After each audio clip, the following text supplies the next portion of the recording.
As Ilhas Marshall, um arquipélago de atóis dispersos no vasto Oceano Pacífico, guardam uma história que ultrapassa sua dimensão geográfica. Muito antes de qualquer contato externo, essas ilhas já eram habitadas por povos navegadores que dominavam o mar com um conhecimento impressionante, construindo uma cultura profundamente conectada à natureza. Ao longo do tempo, esse território isolado passou a integrar rotas globais, sendo impactado por processos de colonização, disputas internacionais e transformações que redefiniram sua trajetória. Entre guerras, domínios estrangeiros e episódios marcantes como os testes nucleares, as Ilhas Marshall atravessaram um caminho complexo até se consolidarem como uma nação moderna. Hoje, mesmo diante de desafios como as mudanças climáticas e as consequências históricas ainda presentes, o país mantém viva sua identidade cultural e política. Compreender sua história é entender não apenas os eventos que a moldaram, mas também a força de um povo que continua resistindo e se reinventando diante das adversidades.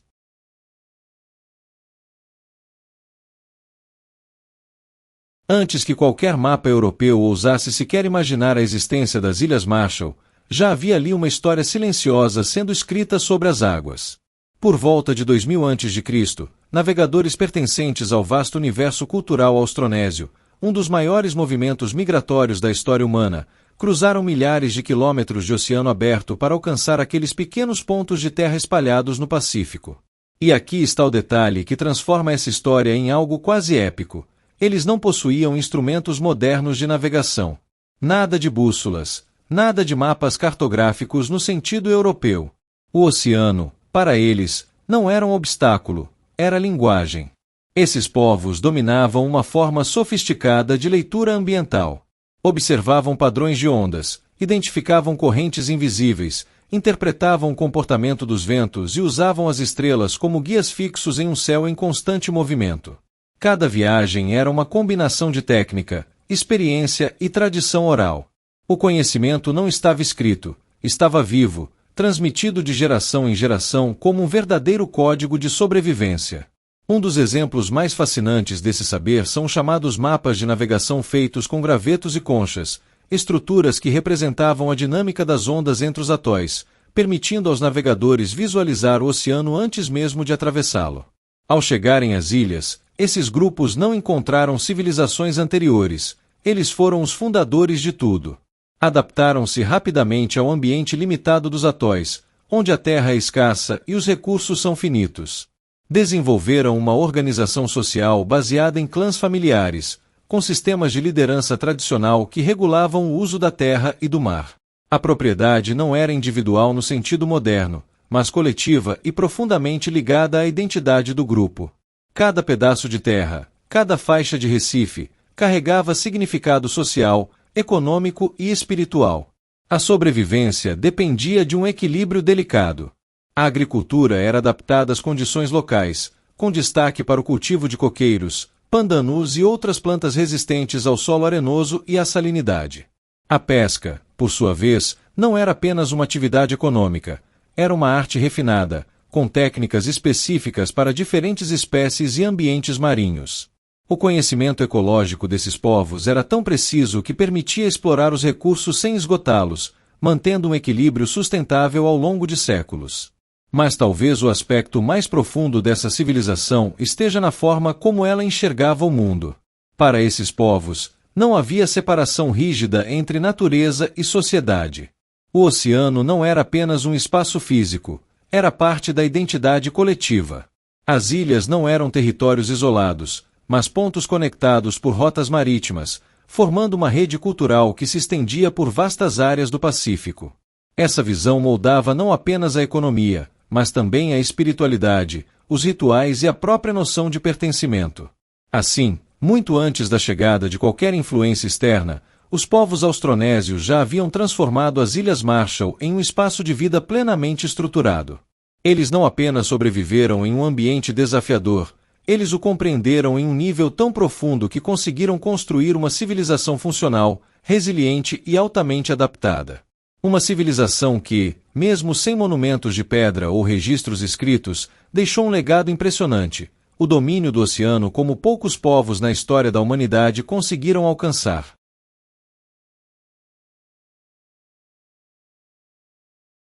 Existe um momento na história das Ilhas Marshall que parece quase inacreditável, um tempo em que o conhecimento não estava em livros, nem em telas, mas literalmente nas mãos das pessoas. A chamada cultura tradicional marshallês não era apenas um modo de vida, era um sistema completo de sobrevivência, organização social e interpretação do mundo, construído em perfeita sintonia com o ambiente que, para muitos, pareceria inóspito.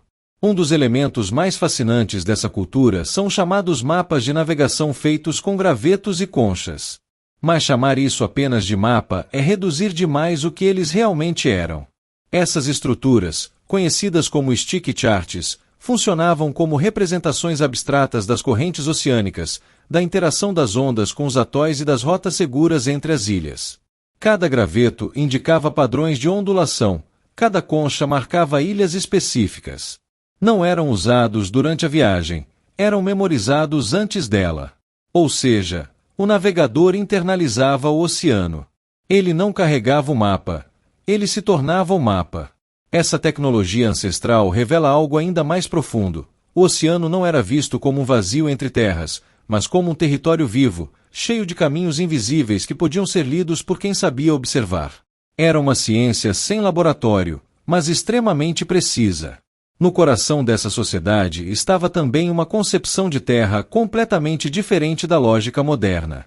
A terra não era propriedade individual, era coletiva, pertencente aos clãs e transmitida por linhagens familiares, muitas vezes de forma matrilinear. Isso significava que o território carregava identidade, história e responsabilidade. Não era algo que se possuía, mas algo ao qual se pertencia. Esse sistema evitava a concentração de recursos e reforçava a coesão social, criando uma rede de obrigações e proteção mútua entre os membros da comunidade. A economia tradicional girava em torno de uma relação íntima com a natureza. A pesca era central, mas não de forma predatória. Havia conhecimento detalhado sobre épocas, marés e comportamentos das espécies. Cada técnica tinha seu momento certo. Paralelamente, o cultivo de coqueiros e pandanos sustentava a alimentação e a produção de materiais essenciais. O coco, por exemplo, não era apenas alimento, fornecia água, óleo, fibras e madeira. Era, literalmente, um pilar da vida cotidiana. E então vem a camada mais invisível, mas talvez a mais poderosa, a espiritualidade. Para os habitantes das Ilhas Marshall, a natureza não era um recurso, era uma entidade viva, carregada de significado espiritual. O mar, o vento, as ilhas e até certos fenômenos naturais estavam ligados a forças espirituais e ancestrais. Rituais, tabus e crenças orientavam o comportamento coletivo, funcionando como um sistema de regulação que mantinha o equilíbrio entre o ser humano e o ambiente. Essa combinação de conhecimento técnico, organização social e espiritualidade criou uma cultura incrivelmente resiliente. Sem escrita formal, sem tecnologia industrial e sem contato externo por séculos, esses povos desenvolveram uma forma de vida altamente sofisticada, capaz de prosperar em condições extremamente limitadas. No fim das contas, o que essa cultura tradicional revela é algo poderoso. Civilização não se mede por concreto ou máquinas. Nas Ilhas Marshall, ela foi construída com memória, observação e respeito profundo pela natureza, uma inteligência que não dominava o ambiente, mas dialogava com ele.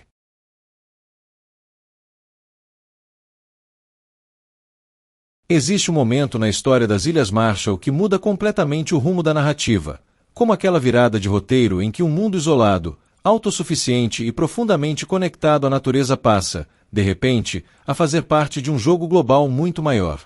Esse momento começa com os primeiros contatos europeus. No século XVI, navegadores da Espanha, impulsionados pela expansão marítima e pela busca por novas rotas e territórios, avistaram as ilhas pela primeira vez. No entanto, esse contato inicial foi superficial, quase como um vislumbre distante. Não houve, nesse período, uma ocupação efetiva ou transformação imediata da realidade local. As ilhas permaneceram, por mais algum tempo, fora do radar central das grandes potências coloniais.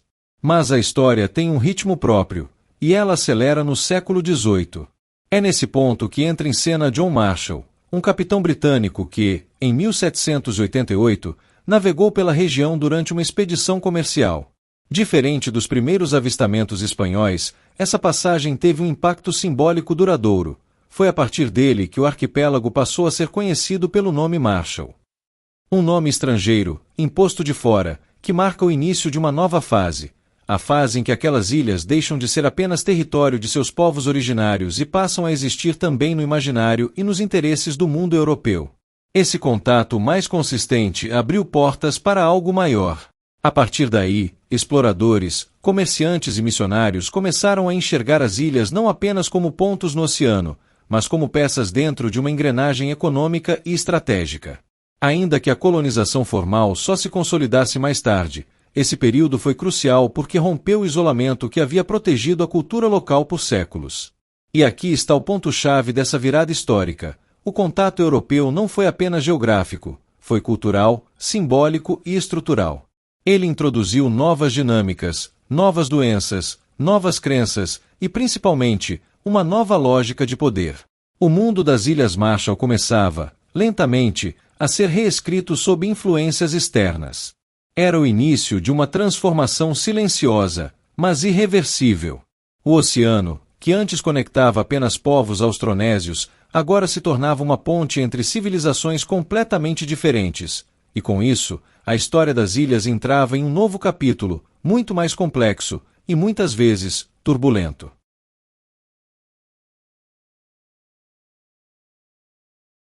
Quando a história das Ilhas Marshall entra na era das potências coloniais, o que antes era um território guiado por tradições ancestrais passa a ser enxergado como ativo estratégico.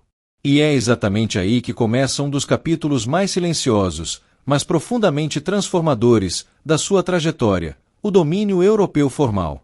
Inicialmente, as ilhas foram reivindicadas pela Espanha, ainda no contexto das grandes expansões marítimas. No entanto, essa posse foi, por muito tempo, mais simbólica do que prática. A presença espanhola não resultou em uma ocupação intensiva ou em uma reorganização estrutural imediata da sociedade local. Era como se o arquipélago estivesse registrado no mapa, mas ainda não totalmente integrado ao sistema colonial. Essa realidade muda de forma decisiva no final do século XIX. Em 1899, após a derrota espanhola na Guerra Hispano-Americana, a Espanha vendeu as Ilhas Marshall ao Império Alemão. Esse momento não foi apenas uma transferência de controle, foi uma mudança de lógica. Se antes havia uma presença distante, agora surgia uma administração ativa, com objetivos claros: organização, exploração econômica e integração ao comércio internacional. Os alemães implementaram uma estrutura administrativa mais rígida e sistematizada. Introduziram formas de controle territorial, reorganizaram as relações de poder locais e passaram a mediar a autoridade tradicional dos chefes marchalês. Não se tratava apenas de governar, tratava-se de transformar o arquipélago em uma peça funcional dentro da economia global emergente. E o motor dessa transformação tinha nome: copra. A copra, derivada do coco seco, tornou-se o principal produto de exportação das Ilhas Marshall. Sob o domínio alemão, a produção foi intensificada e sistematizada, conectando as ilhas a rotas comerciais internacionais. O que antes era um recurso de subsistência passou a ser mercadoria. O coqueiro, que já era central na vida tradicional, ganhou um novo significado. Agora também era parte de uma engrenagem econômica global. Mas essa integração teve um custo. A introdução de uma economia voltada para exportação começou a alterar o equilíbrio tradicional. A lógica coletiva da terra e dos recursos passou a conviver com interesses externos, voltados para lucro e produtividade. A autonomia das estruturas sociais locais foi gradualmente tensionada por uma administração colonial que priorizava a eficiência econômica. Ainda assim, esse período não foi marcado por uma ruptura total, mas por uma transição. Elementos da cultura tradicional continuaram existindo, mas agora coexistiam com novas dinâmicas impostas de fora. No fim das contas, o domínio espanhol, e principalmente alemão, não apenas colocou as Ilhas Marshall no mapa do mundo, ele as inseriu em um sistema global que mudaria para sempre sua economia, sua política e sua forma de se relacionar com o próprio território. Era o início de uma nova fase, aquela em que as ilhas deixavam de ser apenas um lar ancestral, para se tornarem também um recurso estratégico nas mãos de potências estrangeiras.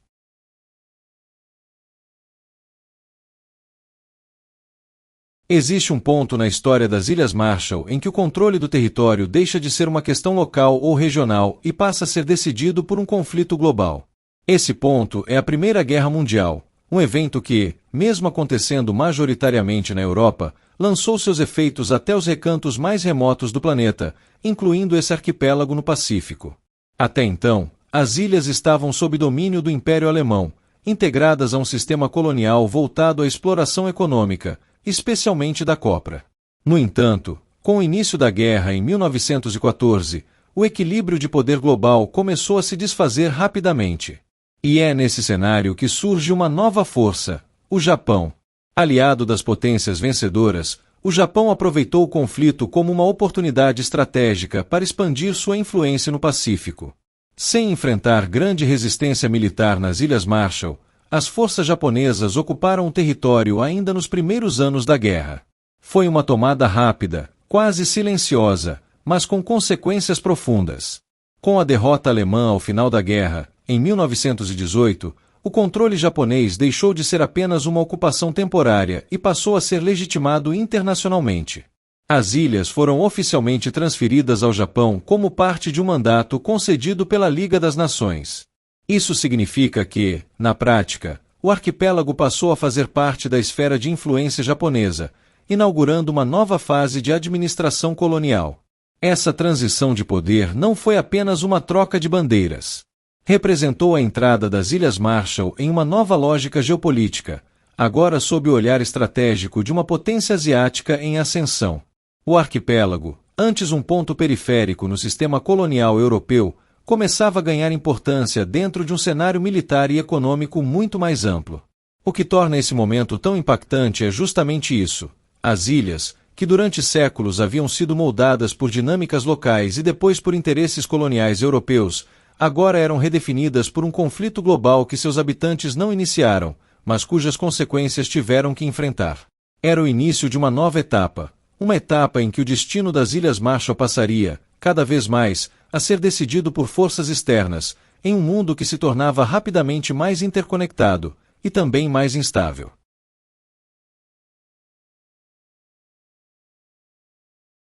Se a tomada das Ilhas Marshall pelo Japão durante a Primeira Guerra Mundial foi rápida, o que veio depois foi um processo muito mais profundo, quase como uma reprogramação silenciosa do território. A chamada administração japonesa não se limitou a ocupar, ela transformou. Ao assumir oficialmente o controle sob mandato internacional, o Japão passou a implementar uma política ativa de colonização. Não era apenas sobre governar as ilhas, mas sobre integrá-las a um projeto maior de expansão no Pacífico.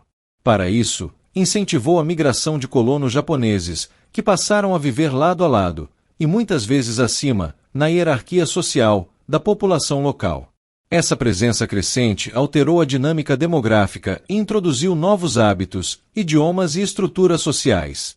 Paralelamente, houve um investimento significativo em infraestrutura. Estradas, portos, instalações administrativas e sistemas de comunicação começaram a surgir, conectando melhor os atóis e facilitando tanto a exploração econômica quanto o controle político. O arquipélago, que por séculos funcionou com base em redes tradicionais e conhecimento ancestral, agora passava a operar dentro de uma lógica moderna, orientada por planejamento estatal e interesses estratégicos.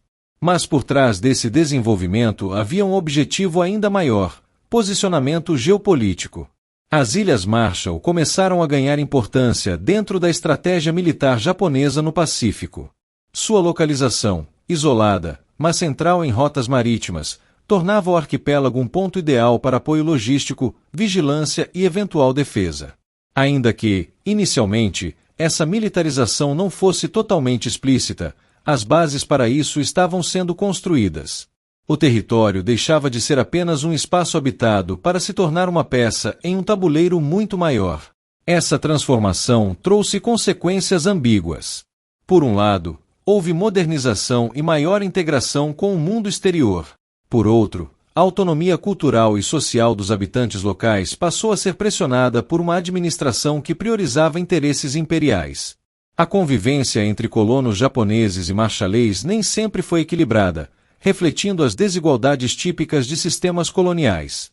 No fim das contas, a administração japonesa marcou uma mudança de escala na história das Ilhas Marshall. O arquipélago deixou de ser apenas um território colonial periférico e passou a ocupar um papel estratégico dentro de uma potência em ascensão.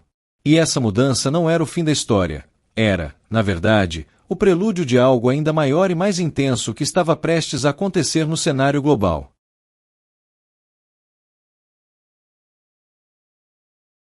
Existe um momento na história das Ilhas Marshall em que o arquipélago deixa de ser apenas estratégico e se transforma em campo de batalha. Esse momento explode durante a Segunda Guerra Mundial, quando o Pacífico se torna um dos principais cenários do conflito global.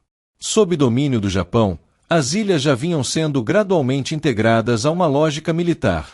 Bases, pistas de pouso e estruturas defensivas começaram a surgir, transformando aquele território antes marcado por rotas ancestrais de navegação em um ponto fortificado. O que antes era preparação silenciosa, agora se tornava essencial para a estratégia japonesa de defesa e expansão no Pacífico. Mas então entra em cena uma força ainda maior, os Estados Unidos. A partir de 1944, os Estados Unidos iniciaram uma série de ofensivas conhecidas como Salto de Ilhas, Island Open, com o objetivo de enfraquecer o controle japonês avançando de forma seletiva pelo Pacífico. E as Ilhas Marshall estavam no caminho, não como um detalhe, mas como um alvo crucial. As batalhas que se seguiram foram intensas. Atóis como Kwajalein e Enewetak se tornaram cenários de confrontos diretos, com bombardeios massivos seguidos por desembarques anfíbios. A guerra, que para muitos era uma realidade distante, chegou com força total, explosões, destruição e deslocamento de populações locais. O território foi literalmente redesenhado pela violência do conflito. A superioridade militar americana acabou prevalecendo. Após combates decisivos, as forças dos Estados Unidos conseguiram derrotar as defesas japonesas e assumir o controle das ilhas. Esse não foi apenas um ganho territorial, foi um passo estratégico fundamental para avançar rumo ao Japão e acelerar o fim da guerra no Pacífico. Mas, como em toda grande virada histórica, o fim de uma fase marca o início de outra. Com a derrota japonesa, as Ilhas Marshall deixaram de ser parte do Império Asiático e passaram para a esfera de influência americana. O arquipélago, mais uma vez, mudava de mãos, mas agora em um contexto completamente novo, dominado pela ascensão dos Estados Unidos como potência global. E aqui está o ponto que transforma esse capítulo em algo ainda mais impactante. O controle americano não significaria apenas administração política ou militar. Ele abriria caminho para um dos períodos mais controversos e marcantes da história das ilhas, um capítulo que levaria o território para o centro da era nuclear. A guerra havia terminado ali, mas para as Ilhas Marshall, as consequências estavam apenas começando.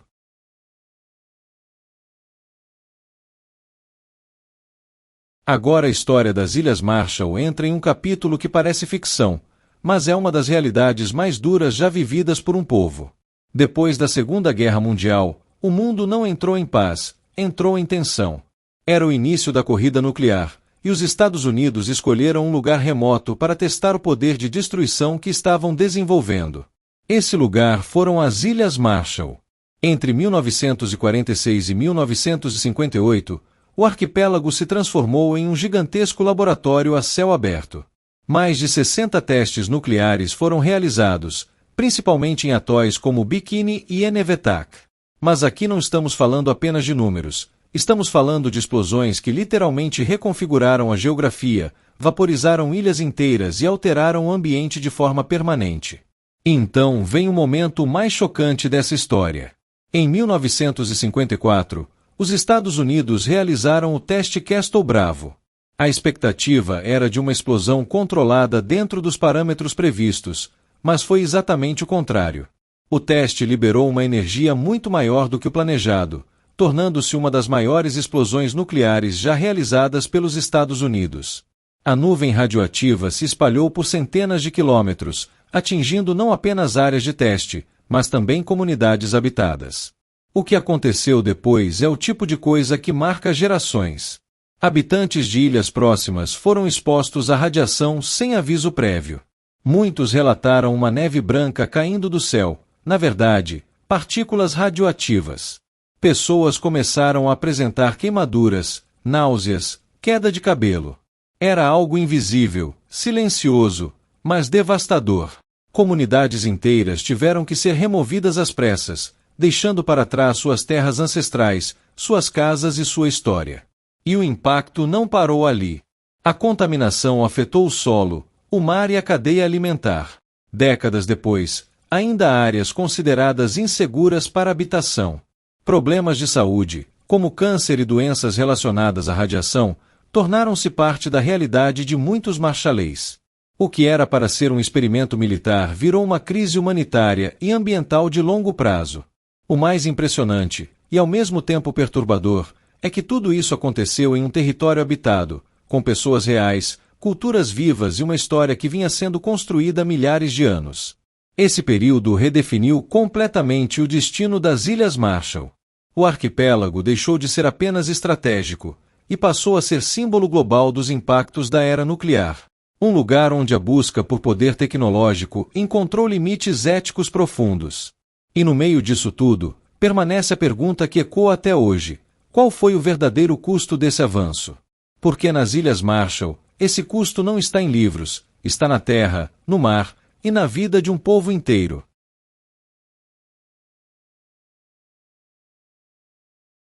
Se os testes nucleares nas Ilhas Marshall já parecem algo difícil de acreditar, o que veio depois é ainda mais pesado, porque não ficou nas explosões, ficou nas pessoas. Quando os Estados Unidos transformaram partes do arquipélago em zona de testes entre 1946 e 1958, o impacto não foi apenas geográfico. Ele foi humano, direto e profundo.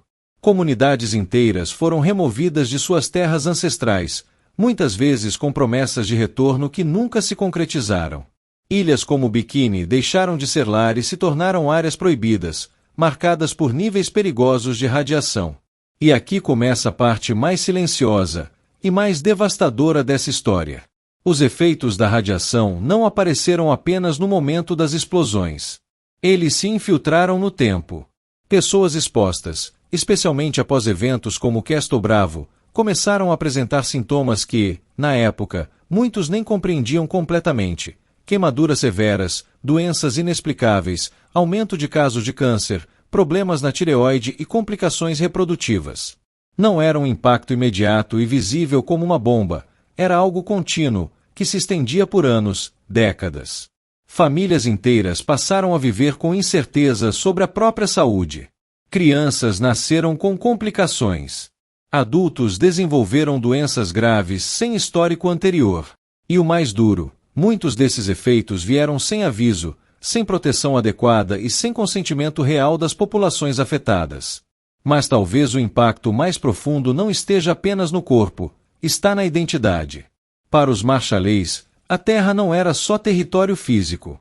Era memória, pertencimento, história.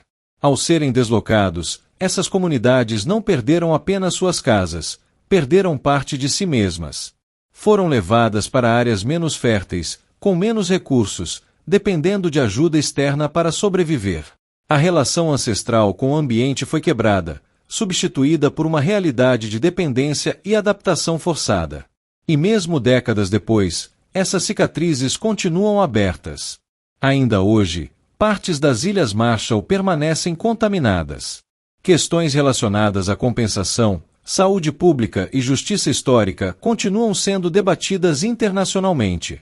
O passado não ficou no passado, ele ainda molda o presente do país. No fim das contas, esse capítulo revela algo brutal: o impacto de grandes decisões globais recair, muitas vezes, sobre populações pequenas e vulneráveis.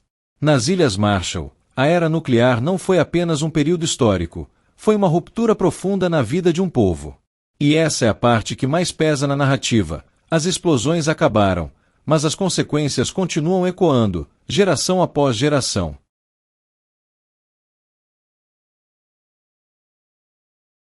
Depois do estrondo das bombas e do fim da Segunda Guerra Mundial, a história das Ilhas Marshall entra em uma fase que, à primeira vista, parece mais estável, mas carrega uma complexidade silenciosa.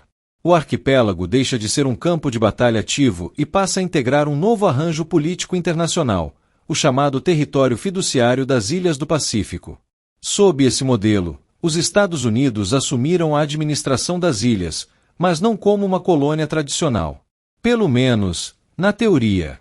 Esse sistema foi estabelecido com a supervisão da Organização das Nações Unidas, que tinha como objetivo garantir que territórios sob esse regime fossem preparados para, eventualmente, alcançar autonomia e autogoverno. Na prática, porém, a realidade era mais complexa. Os Estados Unidos passaram a exercer controle político, econômico e militar sobre as Ilhas Marshall, definindo diretrizes administrativas, influenciando o sistema educacional e introduzindo novos modelos institucionais. Houve investimentos em infraestrutura, saúde e educação, mas tudo isso dentro de uma lógica que também atendia aos interesses estratégicos americanos no contexto da Guerra Fria. E esse detalhe muda tudo. Porque enquanto o discurso oficial falava em desenvolvimento e preparação para a autonomia, o território continuava sendo extremamente relevante do ponto de vista militar, especialmente após os testes nucleares. As ilhas não eram apenas um espaço a ser administrado, eram uma peça-chave em um cenário global de disputa entre superpotências. Ao mesmo tempo, esse período também marcou o início de uma transição política interna. Gradualmente, lideranças locais começaram a emergir com mais força, participando de estruturas administrativas e articulando demandas por maior autonomia. Era como se, dentro desse sistema controlado, estivesse nascendo uma consciência política mais organizada. Mas não dá para ignorar o contraste. De um lado, havia a promessa internacional de autodeterminação. Do outro, uma realidade em que decisões fundamentais ainda eram tomadas por uma potência estrangeira. As Ilhas Marshall viviam, então, um tipo de paradoxo. Estavam sendo preparadas para governar a si mesmas, enquanto ainda eram governadas por outro. Esse período fiduciário não foi apenas uma fase administrativa, foi um laboratório político. Um espaço onde se moldaram instituições, se formaram lideranças e se plantaram as bases do futuro Estado marchalês. E no meio disso tudo, uma pergunta começava a ganhar força. Até quando esse controle externo continuaria? Porque a história já estava se movendo em direção a um novo capítulo. Um capítulo em que as Ilhas Marshall deixariam de ser apenas administradas, para finalmente se tornarem protagonistas do próprio destino.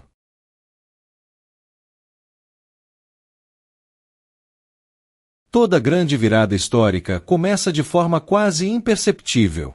No caso das Ilhas Marshall, a luta pela independência não surgiu com gritos ou revoluções imediatas, mas com algo mais silencioso, e talvez mais poderoso, a consciência política. Ao longo do século XX, especialmente durante o período em que o arquipélago estava sob a administração dos Estados Unidos dentro do sistema fiduciário supervisionado pela Organização das Nações Unidas, começou a emergir uma nova geração de líderes marchalês. Diferente das estruturas tradicionais baseadas exclusivamente em clãs e chefias locais, esses líderes passaram a transitar também pelo universo institucional moderno, aprendendo a linguagem da política internacional, do direito e da diplomacia. E é aí que a história ganha força. Essas lideranças começaram a questionar o modelo vigente. Não de forma impulsiva, mas estratégica. Participavam de conselhos administrativos, dialogavam com representantes estrangeiros e, aos poucos, transformavam espaços limitados em plataformas de reivindicação.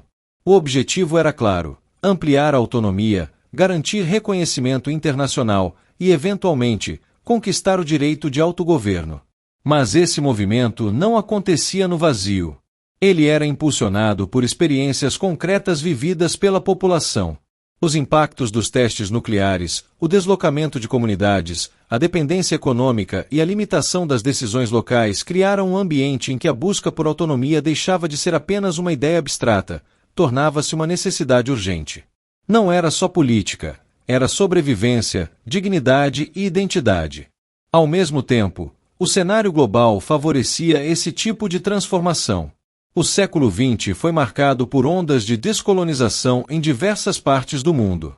Povos que por décadas, ou séculos, estiveram sob domínio estrangeiro começavam a reivindicar seu espaço como nações independentes.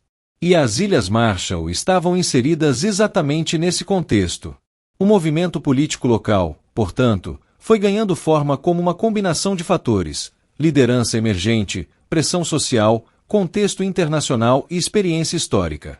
Não houve um único evento decisivo, mas um acúmulo de ações, negociações e posicionamentos que foram, pouco a pouco, redesenhando o futuro do país. E talvez o mais interessante dessa fase seja justamente isso. A luta não foi marcada por confrontos armados ou rupturas abruptas, mas por articulação, persistência e construção gradual de legitimidade. Era como se, depois de séculos tendo seu destino moldado por forças externas, o povo das Ilhas Marshall começasse finalmente a escrever sua própria narrativa, não com armas, mas com voz, estratégia e identidade.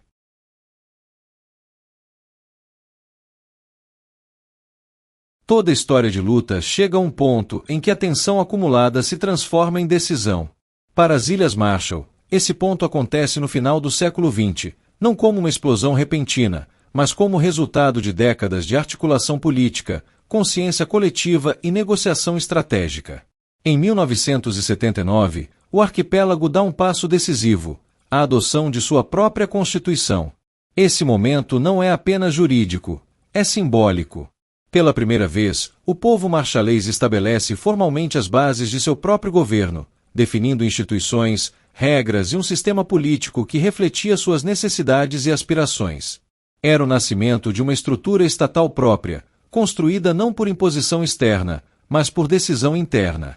Mas a independência das Ilhas Marshall não seguiria um caminho tradicional de ruptura total. Em vez disso, o país optou por um modelo singular, que revela muito sobre sua realidade geopolítica. Em 1986, foi firmado o Compact of Free Association com os Estados Unidos.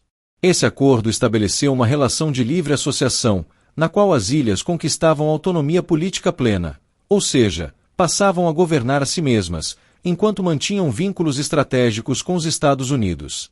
E aqui está o ponto-chave dessa escolha. O acordo garantia apoio econômico significativo, acesso a programas sociais e, principalmente, a responsabilidade americana pela defesa militar do território. Em troca, os Estados Unidos mantinham presença estratégica na região, algo extremamente relevante no contexto global.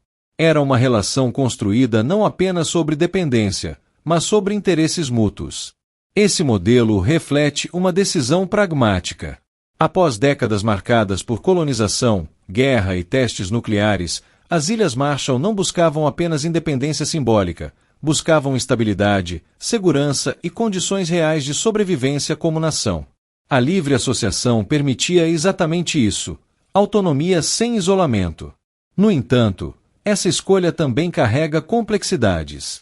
A dependência econômica e os acordos estratégicos continuam influenciando o país até hoje, criando um equilíbrio delicado entre soberania e parceria. Ainda assim, o que não pode ser ignorado é o marco histórico que esse momento representa. Porque, depois de séculos tendo seu destino moldado por potências externas, as Ilhas Marshall finalmente assumem o controle de sua própria narrativa. Não de forma absoluta, nem simples, mas real. E é exatamente isso que define essa fase. Não é o fim da história, é o começo de uma nova, escrita por quem, durante tanto tempo, teve sua voz silenciada.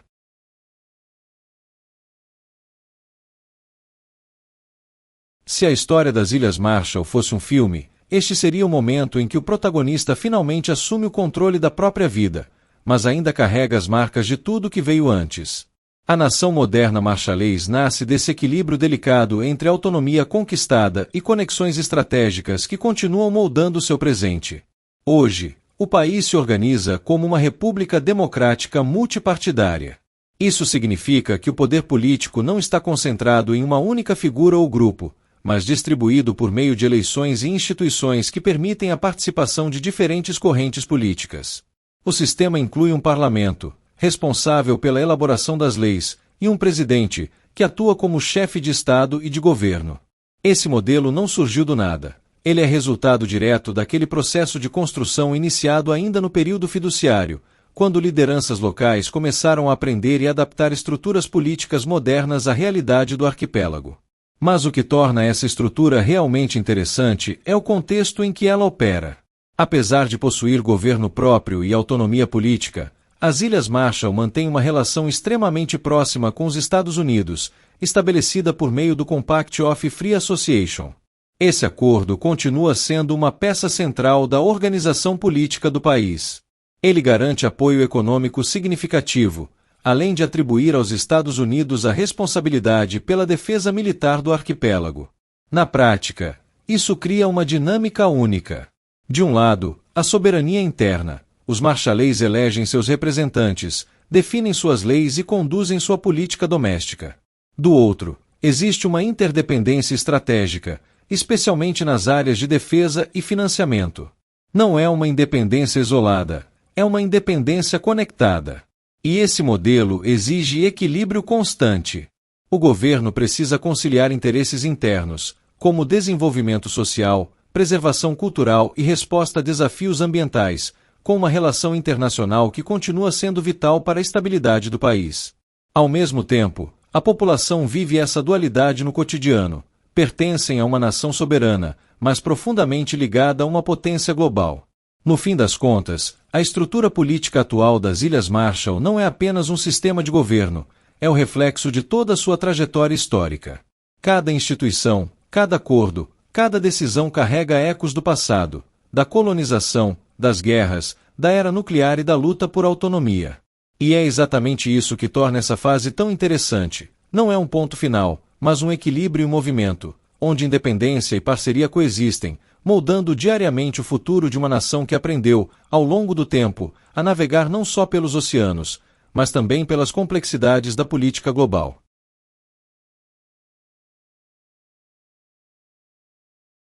Se existe um capítulo na história das Ilhas Marshall que parece estar sendo escrito em tempo real, com tensão, urgência e consequências globais, é o dos desafios contemporâneos. Aqui, o inimigo não chega em navios de guerra nem em bandeiras estrangeiras. Ele é invisível, silencioso e implacável. O primeiro grande desafio atende pelo nome de mudanças climáticas. Para muitos países, isso ainda soa como um problema gradual, distante. Mas para as Ilhas Marshall, é uma ameaça existencial.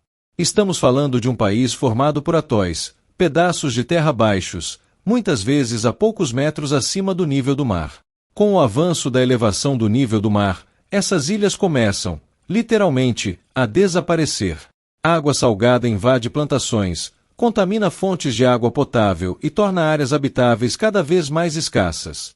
Tempestades se tornam mais intensas, a erosão avança, e comunidades inteiras vivem com a possibilidade concreta de ter que abandonar suas terras. Pela primeira vez na história, existe o risco real de um país deixar de existir fisicamente por causa do clima. Mas esse não é o único peso que o presente carrega. As marcas da era nuclear continuam vivas. Décadas após testes como o Castle Bravo, ainda existem áreas contaminadas, populações deslocadas e impactos de saúde que atravessam gerações. Questões relacionadas à compensação, justiça e responsabilidade internacional seguem em debate, enquanto famílias lidam com consequências que começaram muito antes de muitos nascerem. E aqui está o ponto mais forte dessa narrativa. Os desafios não são isolados, eles se somam. Mudanças climáticas pressionam o território. A herança nuclear pesa sobre a saúde e a memória coletiva. A dependência econômica externa limita respostas rápidas. Tudo isso acontece ao mesmo tempo, criando uma das realidades mais complexas do planeta. Mas, como em toda grande história, existe também resistência. As Ilhas Marshall têm se tornado uma das vozes mais ativas no cenário internacional quando o assunto é clima. O país não fala apenas por si, fala como símbolo de um problema global. Um alerta vivo de que o que está acontecendo ali hoje pode atingir outros lugares amanhã. No fim das contas, esse capítulo não é apenas sobre dificuldades. É sobre sobrevivência em um nível extremo. É sobre um povo que, depois de enfrentar colonização, guerra e radiação, agora encara a possibilidade de perder o próprio chão. E a pergunta que fica, quase como um eco: o mundo vai assistir ou vai agir?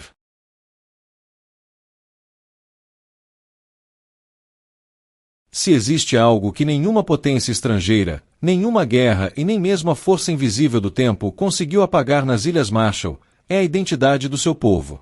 Porque, no meio de todas as transformações históricas, existe um fio invisível que continua intacto: a cultura marchalês. A língua local, o marchalês, não é apenas um meio de comunicação. Ela é memória viva.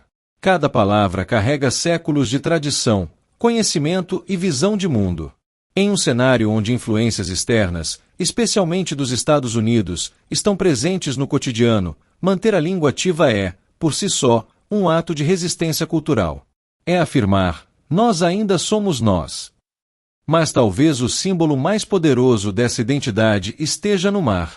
As tradições marítimas continuam sendo um dos pilares da cultura local. Mesmo em um mundo moderno, onde GPS e tecnologia dominam a navegação, o conhecimento ancestral sobre correntes, ventos e estrelas ainda é valorizado. Não apenas como técnica, mas como herança. É como se cada viagem no oceano fosse também uma viagem no tempo, conectando o presente aos primeiros navegadores austronésios que chegaram ali milhares de anos atrás. E isso vai além da prática. É filosofia de vida. Nas Ilhas Marshall, o senso coletivo ainda tem um peso enorme. A ideia de comunidade, de pertencimento e de responsabilidade compartilhada continua forte, mesmo diante das pressões da modernidade. A terra, a família e a cultura não são vistos de forma isolada, mas como partes de um todo que precisa ser preservado. E é exatamente aí que entra o elemento mais marcante: a resistência. Depois de colonizações sucessivas, guerras, deslocamentos forçados e impactos nucleares, o fato de essa cultura ainda estar viva não é coincidência, é escolha. Uma escolha diária de manter tradições, de ensinar às novas gerações quem elas são e de não deixar que a história seja apagada. No fim das contas, a identidade cultural das Ilhas Marshall funciona como uma âncora em meio a um mar de mudanças. Porque, quando tudo ao redor parece instável, território ameaçado, desafios globais, pressões externas, é essa cultura que mantém o povo firme. E talvez essa seja a maior força desse país, não está apenas no que ele enfrenta, mas no que ele se recusa a deixar de ser.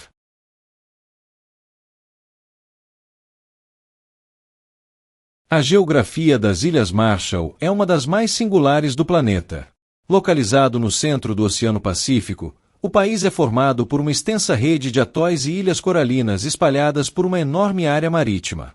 Apesar de possuir pouca extensão territorial em terra firme, o arquipélago ocupa uma posição estratégica e cultural profundamente ligada ao oceano. O país é dividido em duas grandes cadeias paralelas: Hatak, conhecida como Cadeia do Nascer do Sol, e Halik, chamada de Cadeia do Pôr do Sol, nomes que refletem a ancestral tradição marítima do povo marchalês. A cadeia Hatak é composta pelos atóis e ilhas de Ailuk, Aur, Maluelap, Liquim, Mayuru, Mili, Arno, Vote, Ericub, Taka, Bicar, Bukak e Utirik. Já a cadeia Halik inclui Bikini, Enevetak, Rongelap, Ujai, Lai, Kvajalem, Lib, Namu, Jaluite, Kili, Nandrik, Ailinglaplap e Ebon. Cada um desses atóis possui características próprias, mas todos compartilham a mesma formação geológica coralina típica da região.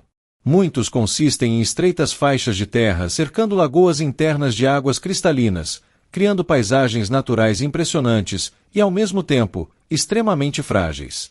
Entre todas essas ilhas, Mayuru se destaca como a capital e principal centro urbano do país. É nela que se concentram as principais estruturas administrativas, políticas e econômicas. Outro atol extremamente importante é Kvajalem, conhecido por abrigar instalações militares ligadas aos Estados Unidos. Já Bikini e Enevetak carregam uma história marcada pelos testes nucleares realizados no século XX, tornando-se símbolos mundiais da era atômica. A geografia marchalês é marcada pela baixa altitude. Grande parte das ilhas se encontra apenas alguns metros acima do nível do mar, sem montanhas ou grandes elevações naturais. Isso faz com que o país seja extremamente vulnerável às mudanças climáticas e à elevação dos oceanos. Em muitos locais, a água salgada já invade áreas habitadas e compromete fontes de água doce e plantações. Mesmo diante dessas ameaças, as Ilhas Marshall continuam sendo um exemplo impressionante da relação entre ser humano e oceano. Seus atóis não são apenas formações geográficas isoladas, mas territórios carregados de memória, cultura e identidade. Cada ilha, de Ailuk a Ebon, de Bikini a Mayuru, representa uma parte fundamental da história e da sobrevivência do povo marchalês em meio à imensidão do Pacífico.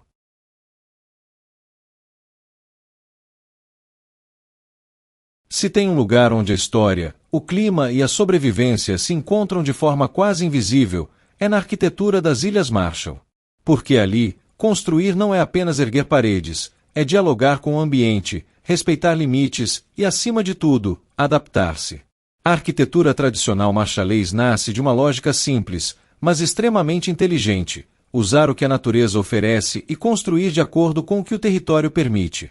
Em atóis baixos, com solo arenoso e exposição constante a ventos e mares, não há espaço para estruturas pesadas ou rígidas. Por isso, as habitações tradicionais são leves, elevadas e flexíveis. Materiais como madeira, folhas de coqueiro e fibras naturais sempre foram a base dessas construções. As casas eram projetadas para permitir ventilação constante, essencial em um clima tropical, e para resistir a ventos fortes sem colapsar completamente. Em vez de enfrentar a natureza, essas estruturas cedem a ela. É uma arquitetura que entende que, às vezes, sobreviver não é resistir com rigidez, é saber se adaptar. Além disso, o espaço não era pensado de forma individualista. As construções refletiam o senso coletivo da sociedade. Áreas comuns, espaços abertos e a proximidade entre habitações reforçavam os laços comunitários. A casa não era apenas abrigo, era extensão da vida social. Mas como toda boa história, esse cenário começa a mudar. Com a influência externa, principalmente dos Estados Unidos, surgem novas formas de construção.